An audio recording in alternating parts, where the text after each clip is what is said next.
तो गाइस कैसे हैं आप सब लोग। द बुक ऑफ एस्पर के एपिसोड 688 के साथ हाजिर हो। तो लास्ट एपिसोड के एंड पे हमने देखा था जब तुम सभी बेवकूफ लोग वहां पर जू फैन के साथ एटीट्यूड दिखाकर फाइट कर रहे थे डबल ड्रैगन मैनर में। उस वक्त मैं वहां पर जू फैन के दुश्मनों को इकट्ठा करने की कोशिश कर रहा था। ये तो अफसोस की बात है कि बीस्ट टेमिंग सेक्टर की पूरी टीम को उसने नाइलेट कर दिया, वरना बीस्ट टेमिंग का सेक्टर जो है वो भी हमारे साथ होता। मास्टर शी के ऑर्डर्स के ऊपर मैंने वहां पर जितने भी सेक्टर्स थे जो कि जू फैन से हार गए थे, मैंने उन सभी लोगों के साथ एक डील कर ली और उनके साथ एक सीक्रेट डील करने के बाद अब यहाँ पर सब कुछ तुम्हारे सामने और बहुत ही जल्दी रिजल्ट्स तुम्हारे सामने आने वाले हैं। मास्टर जान भी नहीं बचेंगे और जू फैन भी नहीं बचेगा, सभी लोग यहाँ पर मरने वाले हैं। तो कोई लैंग उसे कहता है लेकिन अगर यहाँ पर डबल ड्रैगन मैनर को इस बारे में पता चला कि तुम लोग बाकी के सेक्टर्स की मदद लेकर ये सब कुछ कर रहे हो तो फिर तुम लोग बहुत बड़े खतरे में पड़ जाओगे। लूजी उनसे कहता है कि नहीं, ऐसा बिल्कुल भी नहीं होगा। जैसे कि जू फैन ने यहाँ पर बहाना बनाया था, बिल्कुल वैसे ही हम लोग भी यहाँ पर बहाना बना सकते हैं। हम लोग भी यहाँ पर अपनी तरफ से वही बात करेंगे जो जू फैन ने की थी कि यहाँ पर केओस मची हुई थी। इसी वजह से बाकी के सभी सेक्टर्स को हमने बुलाया था ताकि वो यहाँ पर आकर हमारे डीमन स्कीमिंग सेक्टर के अंदर मामलात को सेटल कर सके। और यहाँ पर ये सब कुछ करने के दौरान कुछ गद्दार लोग मारे गए, जैसे कि तुम्हारी पूरी लेबर ऑफिस की टीम, मास्टर जान और जू फैन। तो के साथ ल्यूजी कुई चैंगलोंग की तरफ आगे बढ़ते हुए उससे कहता है, अपमान और कठिनाइयों को सहते हुए मेरे मास्टर इस दिन की योजना बहुत पहले से ही कर दिया था, क्योंकि उन्होंने ये सब होने का अंदाजा बहुत पहले से ही लगा दिया था। क्योंकि जूफेन और जीबूजी के जैसे दो शक्तिशाली लोगों का रिश्ता देर सबेर हो लेकिन ये टूटना ही था, और देखो अब ऐसा हो भी गया है। और फिर हंसते हुए कहता है, कुई चांगलोंग मैंने ये तुमसे पहले भी कहा है, हमारे इस सेक्टर का नंबर 1 शिष्य देर सबेरी हो लेकिन मेरा ही होगा, क्योंकि अब मैं तुम सभी लोगों से छुटकारा पा लूंगा और इससे सब कुछ हल हो जाएगा और मेरा रास्ता भी क्लियर हो जाएगा। और इतना कहते ही ग्रीन स्कॉर्पियन ल्यूजी उन सभी लोगों की तरफ हमला करने के लिए आगे बढ़ता है। सबसे पहले वो कुई चैंगलोंग के ऊपर हमला करने लगता है, लेकिन उसी वक्त एक गोल्डन लाइट ल्यूजी के बॉडी के आर पार हो जाता है, जिससे कि ल्यूजी वहाँ पर ही रुक जाता है और फिर कांपते हुए पीछे की तरफ देखता है और कहता है, कौन है? तो ये हमला करने वाला और कोई नहीं बल्कि ये था डीमन स्कीमिंग सेक्टर के ग्रैंड एल्डर, जो कि असल में गुइहू के मास्टर है। तो ये ग्रैंड एल्डर ल्यूजी को मारते हुए कहता है, ग्रीन स्कॉर्पियन तुम कुछ ज्यादा ही बोलते हो। इतनी समय से बातें करने की बजाय अगर तुम उन लोगों को मार डालते तो तुम अपनी योजना में कामयाब हो जाते। दूसरी तरफ ल्यूजी वहाँ पर ग्रैंड एल्डर को देखते हुए कहता है, रुको, क्या तुम हमारे इनर कोर्ट के एक एल्डर नहीं हो? तो फिर तुम मेरे खिलाफ क्यों खड़े हुए हो? जो सुनने के बाद वो ग्रैंड एल्डर कहता है, हाँ मैं हूँ। और फिर एक डरावनी शक्ल लेते हुए कहता है, लेकिन उससे भी पहले मैं गुइहू का एक मास्टर हूँ और तुम मेरे रहते उसे तो बिल्कुल भी चोट नहीं पहुँचा पाओगे। इतना कहते ही वो अपनी गोल्डन फिनिक्स सोल से ल्यूजी के बॉडी के ऊपर हमला कर देता है, जो कि सीधा उसके बॉडी के आर पार हो जाता है। और वो फिनिक्स अपने पंजे की मदद से ल्यूजी के बॉडी के अंदर से उसके सोल को भी बाहर निकाल लेता है। इसी के साथ ल्यूजी अपनी खून थूकते हुए जमीन के ऊपर गिर पड़ता है और कांपते हुए कहता है, ओ मेरी सोल। रुक जाइए एल्डर, मुझे पता है कि घोस्ट टाइगर आपका शिष्य है, मेरा उसे चोट पहुंचाने का कोई इरादा नहीं था। और इस तरह से कराते हुए कहता है, क्या आपको लगता है कि मैं 3 साल का एक बच्चा हूँ? मुझे सब कुछ मालूम है, मैं उसे मारने वाला नहीं था। तो ये सब सुनने के बाद तो ग्रैंड एल्डर ल्यूजी से कहता है, अगर तुम हमारी इस सेक्टर के नंबर 1 डिसेबल होने की आकांक्षा रखते हो तो फिर तुम इतनी आसानी से उसकी जान कैसे बच सकते थे? मैं ऊपर उठने की प्रथा और इनर सेक्टर के चालबाजी के बारे में बहुत ही अच्छी तरह से जानता हूँ। अगर तुम घोस्ट टाइगर को नुकसान नहीं पहुँचाते हो, लेकिन फिर भी जीबूजी के बारे में तुम क्या कहोगे? मैं किसी और से भी बेहतर जानता हूँ कि हमें समस्याओं को जड़ से खत्म कर देना चाहिए और बिना किसी झिझक के उन्हें पूरी तरह से खत्म कर देना चाहिए, इसलिए मैं भी अब वही कर रहा हूँ। तो ये सुनने के बाद ल्यूजी बहुत ही ज्यादा डर जाता है और फिर विनती करते हुए कहता है, ग्रैंड एल्डर नहीं, कृपया मुझे जाने दीजिए। जो सुनने के बाद वो ग्रैंड एल्डर कहता है, जैसा कि मैंने अभी कहा, हमें हमारी प्रॉब्लम को जड़ से ही खत्म कर देना चाहिए और कभी इसमें दया नहीं दिखानी होगी। इसी के साथ वो ग्रैंड एल्डर इशारा करता है, जिससे कि उसका जो फिनिक्स था वो अपने पंजे से ल्यूजी के स्कॉर्पियन वाले ग्रीन सोल को वहीं पर ही डिस्ट्रॉय कर देता है। और जैसे ही ल्यूजी के सोल डिस्ट्रॉय हो जाता है, इसी के साथ ल्यूजी भी वहाँ पर ही मर जाता है। दूसरी तरफ वो ग्रैंड एल्डर उससे आगे गुजरते हुए अपने डिसेबल के पास जाता है और फिर गुइहू के पास जाकर उसके सामने बैठते हुए कहता है, इस पिल को लो, ये इसका इलाज है, इसे लो और कुछ देर तक अपनी सांसों को नियंत्रित रखो, देखना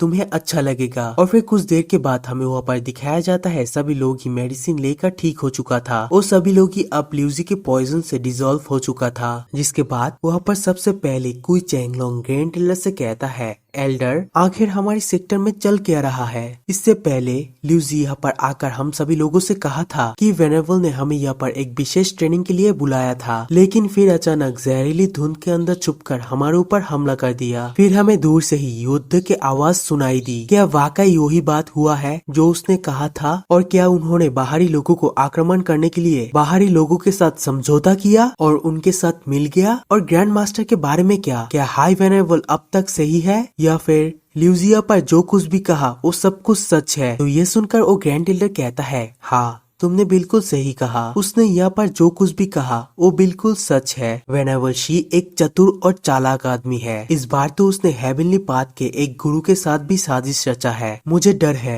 कि हमारी हाई वेनेबल एक गंभीर खतरे में है। तो ये सुनने के बाद कुई चैंगलोंग गुस्सा करते हुए कहता है, मुझे पता नहीं था कि दुर्भाग्य से सत्ता के लालच में मास्टर शी वास्तव में सेक्टर के साथ विश्वासघात जैसा कुछ कर डालेंगे और इसके साथ हमारे सेक्टर के पहले वाली नेता जी भी इसमें शामिल हो गए। वो तो बिल्कुल बेशरम निकला। जो सुनने के बाद वो ग्रैंड एल्डर कहता है, जी हाँ, ये सब कुछ प्रसिद्धि और धन के लालच के कारण ही है। अगर जी बूजी यहाँ पर आगे नहीं आती तो शायद वेनेबल शी अकेला इस तरह के हरकत करने की हिम्मत नहीं करता। जो सुनकर बाइलियनर कहती है, ग्रैंड एल्डर अगर ये सब कुछ हो रहा है तो फिर आपको तो उनके साथ ही होना चाहिए, है ना? तो फिर क्यों आप हमारे साथ यहाँ पर है? अगर आपने सिर्फ इतना ही कहा कि ये घोस्ट टाइगर की वजह से था तो आपने पहले से ही मुख्य एल्डर्स को इसके बारे में सूचित क्यों नहीं किया? दिमाग देख रहे हो? कौन सा सवाल पूछा?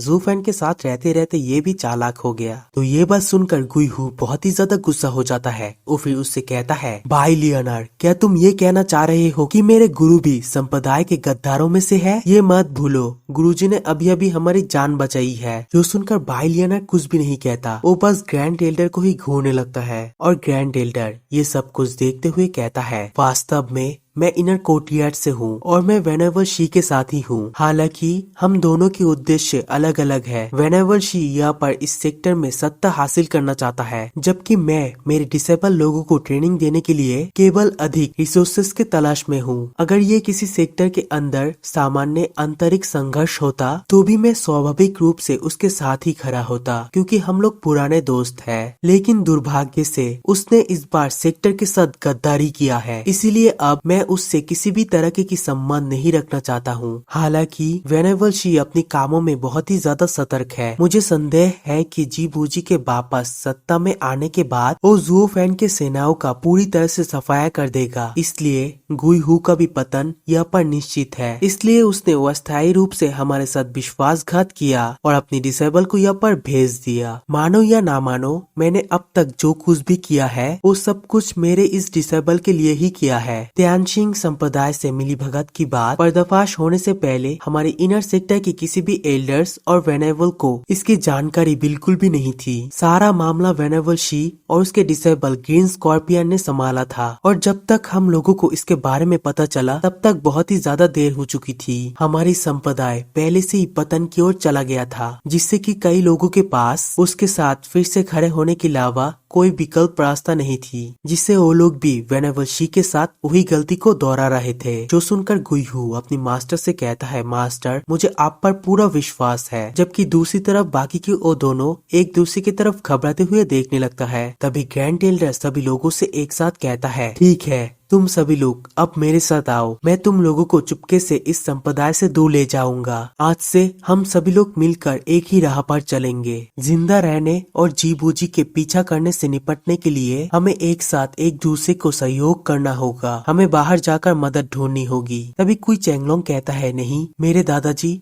वो उसका क्या होगा? तो ये सुनकर वो ग्रैंड एल्डर कुई चैंगलोंग के ऊपर गुस्सा करते हुए कहता है, तुम तो खुद अपनी जान तक नहीं बचा सकते, तो फिर तुम्हें किसी और चीज की परवाह कैसे हो सकती है? वो जगह अब पूरी तरीके से तियानशिंग सेक्टर और जुआनटियान सेक्टर के एल्डरों से पूरी तरह से घिरा हुआ है, जिससे वहाँ से निकलना किसी के लिए भी बहुत ही ज्यादा मुश्किल हो गया है। लेकिन अगर तुम अपने दादाजी को बचाने के लिए वहाँ पर चले गए तो उल्टा उन्हें तुम्हारी देखभाल करनी पड़ेगी। क्या ये उनके लिए बोझ नहीं होगा? मेरे विचार से अगर तुम अपनी जान बचाने में कामयाब रहे, ये तुम्हारे दादाजी के लिए पहले से ही बहुत बड़ी उपकार है और एक बहुत बड़ी बचत है। तो ये सुनकर कुई चैंगलोंग करहाने लगता है। वो अब और क्या ही करेगा। दूसरी ओर ग्रैंड टेलर कहता है, अगर तुम्हें अभी समझ आ गया है तो फिर मेरे साथ चलो, अगर नहीं आया है तो भी यहाँ से चले जाओ, तुम्हारी यहाँ पर रुकने का कोई भी फायदा नहीं है। दूसरी ओर कुई चैंगलोंग अपनी सर झुकाते हुए ग्रैंड टेलर से कहता है, ग्रैंड टेलर आप बिल्कुल सही कह रहे हैं, अब हम लोग बहुत ही ज्यादा बेबस हैं। हम बस इतना ही कर सकते हैं कि